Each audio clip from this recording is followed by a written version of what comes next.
So నేనిక్కడ Kukatpally phase 3లో ఉన్న మాత అన్నపూర్ణానంద దేవి అమ్మవారి ఆలయంలో ఉన్నాననమాట.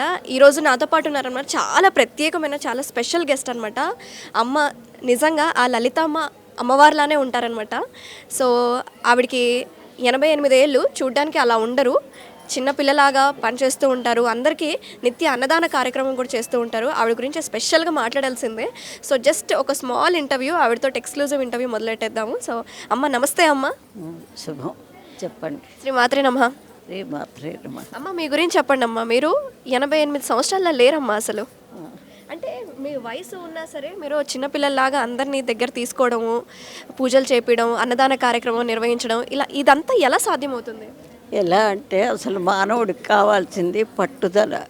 మనం ఒక పని చేసామంటే ఇది చెయ్యాలి అనుకుంటే అదే శక్తి వస్తుంది.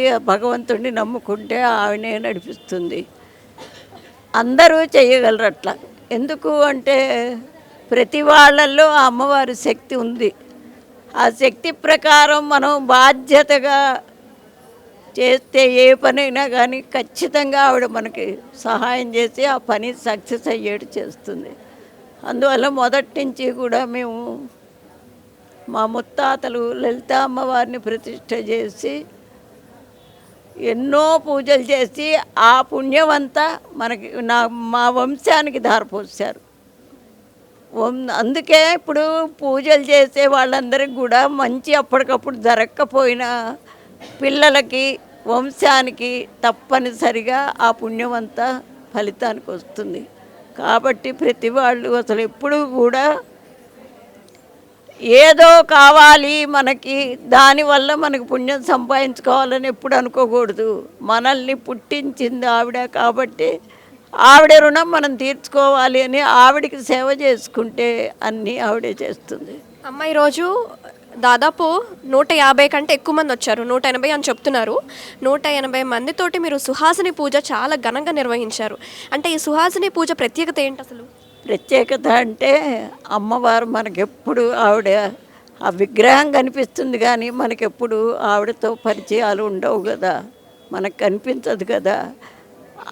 కానీ ప్రతి వాళ్ళ హృదయంలో ఖచ్చితంగా భగవంతుడు ఎక్కడో లేడు, హృదయంలోనే ఉన్నాడు అనే నమ్మకం శాస్త్రాలు కూడా అవే చెప్తాయి. కాకపోతే భగవంతుడికి ఎన్ని లక్షణాలు ఉన్నాయో అందులో ఒక్క లక్షణం అన్నా మనకు ఉండాలి. ఉన్నప్పుడు ఆ అమ్మవారు మన మనస్సులోనే ఉంటారు. కాబట్టి అందరూ అమ్మవారి స్వరూపాలే. వీళ్ళలో ఈ స్త్రీలలో ఆవిడ ఈ వీళ్ళ మనసుల్లోనే కొలువై ఉంది అనే అభిప్రాయంతో నేను ఈ సువాసిని పూజ చేస్తాను. ఇప్పటికి 150 కోట్లు చేశాను. ఇప్పుడు ఇక అంటే ఇక్కడ ఉన్నటువంటి దేవుళ్ళందరికీ ప్రతి వాళ్ళకి సంవత్సరానికి 1 కోటి వాళ్ళకి వాళ్ళ మంత్రంతో చేస్తాను. ఏ పనైనా ప్రతిఫలాపేక్ష లేకుండా చేస్తే ఖచ్చితంగా సక్సెస్ అవుతుంది. ఓకే, అది.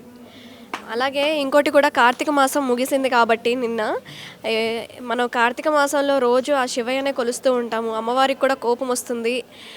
కోపాన్ని శాంతం చేయడం కోసమే మనం ఈ సుహాసిని పూజ కూడా చేస్తూ ఉంటారని చెప్తున్నారు. అది నిజమే అంటారా అమ్మ? అది ఈశ్వరుడు అమ్మవారు ఇద్దరు అనుకున్నారట. కార్తీక మాసంలో అందరూ నీకు అభిషేకాలు చేస్తారు, నాకు ఒక్క కుంకుమ పూజ కూడా చెయ్యరు. నువ్వు నెల రోజులకి ఎంత పుణ్యం ఇస్తావో ఈ ఒక్కరోజు వాళ్ళ గోత్రనామాలతో పూజ జరిగితే ఆ ఒక్కరోజు చేసినందుకే నువ్వు ఇచ్చిన దానికన్నా రెట్టింపిస్తానది ఆవిడే. అబ్బా, నిజంగా అద్భుతం అద్భుతం. అమ్మ మీ సంకల్పం ఏంటమ్మా? సంకల్పం ఏం లేదు. భగవంతుడు మనకిచ్చిన తెలివితేటల్ని మనకు ఉపయోగపడాలి, సమాజానికి ఉపయోగపడాలి. అది ఎవ్వరూ అనుకోరు, మనకి ఉపయోగపడితే చాలని. ఇప్పుడు పిల్లలు ఏమంటారు, సమాజం మాకేం చేస్తుందని. మనం ఉండేదే సమాజంలో కాబట్టి సమాజం కూడా మన కుటుంబం లాంటిదే. అందువల్ల సమాజానికి మనం ఒక భక్తి మార్గాన్ని చూపించాలని చెప్పి నేను ఇట్లా మొదలుపెట్టాను. చాలామంది పూజలు చెయ్యని వాళ్ళు కూడా మనకి గుళ్ళోకి వచ్చి ప్రశాంతంగా ఉంటుందని నెమ్మదిగా భక్తి మార్గంలో రేపు పయనిస్తున్నారు. అమ్మ, ఆ లలితమ్మ ఏం మాటలు చెప్తుంది మీ ద్వారా మా లాంటి యూత్కి మీరు ఇవ్వాలనుకున్న ఒక మంచి మెసేజ్? మంచి మెసేజ్ అంటే అమ్మా, నిష్కల్మషంగా పూజ చెయ్యాలి. ఆవిడ నాకు ఇన్ని పెట్టమని అసలు అడగదు. కానీ మన ప్రేమ ఉన్న వాళ్ళ మీద, గౌరవం ఉన్న వాళ్ళ మీద మనకి లేకపోయినా బీదవాళ్ళమైనా అప్పు తెచ్చైనా పెడతాం. అట్లాగే ఆ అమ్మవారికి పెట్టడం కాదు, మనస్సు అనే పుష్పాన్ని ఆవిడకి ఇవ్వాలి. ఇచ్చినప్పుడు అన్నీ అవే సానుకూలం అవుతాయి. కాబట్టి ఈ పూజ ద్వారా నేను చెప్పేది ఏమిటంటే, ఆడవాళ్ళకి సహజంగా వాళ్ళ మీద వీళ్ళు, వీళ్ళ మీద వాళ్ళు చెప్పుకుంటారు. అది అసలు మనకొద్దు. ఒకళ్ళ మీద మనం చెప్పాము అంటే వాళ్ళ పాపాన్ని మనం తీసుకున్నట్టు లెక్క. మనం చేసే పూజ ఏదో మనస్ఫూర్తిగా చేసుకుంటే ఆవిడే ఇస్తుందని. కాబట్టి దైవారాధనని ప్రోత్సహించండి మీరు కూడా. ఎందుకు ఇప్పుడు పిల్లలకి ఎవ్వరికి అసలు దేవుడు అంటే లెక్కే లేదు. మా ముత్తమ్మమ్మ ఎవరో ఉంది, ఆవిడ లేదంటే నాకు సరిపోతుందా? కాదు కదా. మన పెద్దవాళ్ళు, అమ్మ ఈ ఫోటో మీ ముత్తమ్మమ్మదే అంటే తెలుస్తుంది, ఆవిడ ఇక్కడ లేదు కాబట్టి. అట్లాగే మనం కూడా ఈ దైవారాధనలో ఇదిగో ఈ అమ్మవారు ఇది చేసింది, ఈ దుష్టుల్ని ఇట్లా శిక్షించింది, మనల్ని ఇట్లా కాపాడుతుంది అని పిల్లలకి, ఇప్పుడు పెద్దయిన వాళ్ళంతా పిల్లలు కాదు, వాళ్ళ వెనక తరమే. ఇప్పుడు చిన్న పిల్లలు వస్తున్నారే, వాళ్ళని ఫస్ట్ లేవంగానే ఆ దేవుడి గూడి దగ్గరికి వెళ్ళి, నాన్న నువ్వు వెళ్ళి దబ్బున దండం పెట్టుకురా, నువ్వు మొహం కడుక్కో, స్నానం చెయ్యి, ఇవన్నీ అంటే వాడి మూడంతా పోతుంది. అందుకని లేవంగానే భూదేవికి దండం పెట్టడం అంటే ఎందుకు అని అడుగుతాడు వాడు. ఇసుక్కోకుండా, భూదేవి అంటే మనం నడిచే ఆవిడ, మనల్ని మోస్తుంది కాబట్టి మనం దండం పెట్టుకోవాలి.